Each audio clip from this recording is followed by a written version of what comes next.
শীতকালে তো প্রায়ই আমি বিরিয়ানি করি। গ্রীষ্মকালে সপ্তাহে একদিন, 15 দিনে একদিন করিই বিরিয়ানি।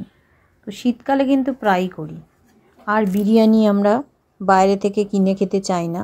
আর আমি খুব সহজ পদ্ধতিতে বিরিয়ানি করি, তাই সেই পদ্ধতিটা আমি খুব ভালো করে একটা ফেসবুকে, ইউটিউবে একটা চ্যানেলে আমি পোস্ট করেছিলাম।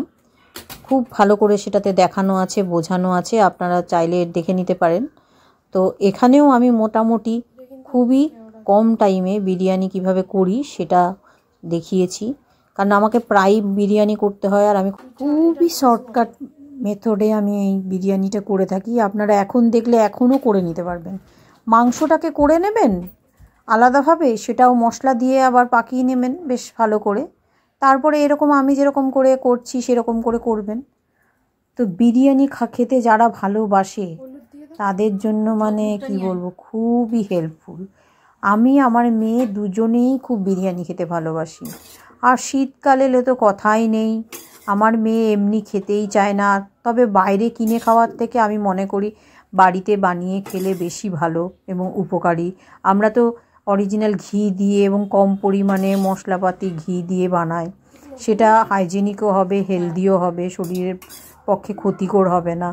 কখনো কখনো এমনই বায়না করে যে আমি ভাত তৈরি হয়ে গেছে সেই চাল দিয়েও অনেক সময় আমি বানিয়ে খাওয়াতে বাধ্য হয়েছি আমার মেয়েকে।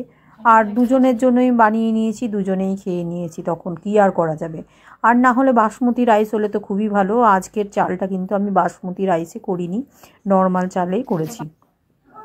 খেতে কিন্তু সত্যিই ভালো হয়েছে।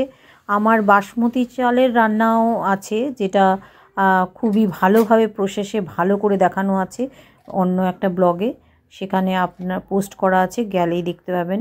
এটা আমি খুবই সিম্পল ওয়েতে আপনাদের জানাচ্ছি। বিরিয়ানি খেতে এতটুকু প্রবলেম হবে না। আর আমরা দুজনে সত্যি বিরিয়ানি লাভার। আমার মনে হয় না যে বিরিয়ানি লাভার কেউ নয় এখনকার দিনে বিরিয়ানি লাভার বলতে গেলে প্রত্যেক বাড়িতেই আছে। বাচ্চাগুলো তো আরও বেশি। তো আমার সেক্ষেত্রে মনে হয় যে মাদের অন্তত এই বিরিয়ানি করাটা শিখে নেওয়া ভালো, যাতে বাড়িতেই তাদের ইচ্ছেটা পূরণ হয়। যে কোনো খাবারই আমি মনে করি শিখে নিলে ভালো হয়, কি বাইরের খেতে হয় না। তো আমরা যে শুধু কিনে খাই তা না, আমি বাড়িতেই মোটামুটি সব কিছু বানিয়ে খাওয়াই। তো এমন মানে কিছু খাবার থাকে যেগুলো হয়তো করি না, কিন্তু কমই খাই কিনে।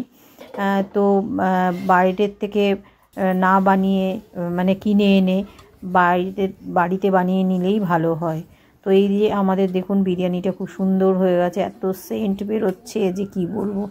আপনারা যদি এক থালা আপনাদের দিতাম, আপনারা বুঝতে পারতেন কীরকম টেস্ট হয়েছে। আর এই বিরিয়ানি হচ্ছে নুন মিষ্টি আর এই যে মশলাগুলোর টেস্টই তো আসল।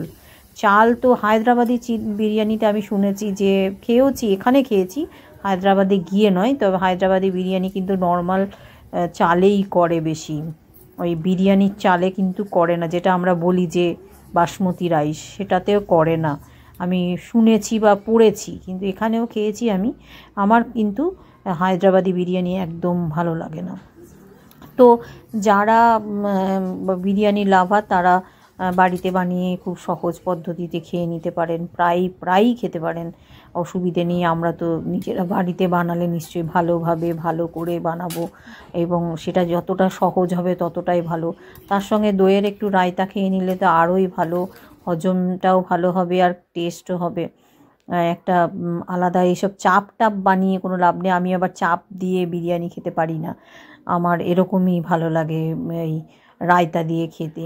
তো আমিও স্নান টান করে পুজো টুজো দিয়ে খেতে বসে গেলাম। তখন তো আমি চান না করে মানে সকালেই রান্না করেছি, রান্না করার সমস্ত কাজ শেষ করে আমি খেতে বসেছি ওই পুজো দিয়ে।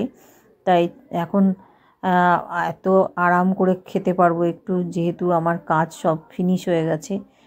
এখন শুধু খাওয়ার কাজটাই বাকি। তো আমাদের খাওয়া চলছে অপূর্ব স্বাদে।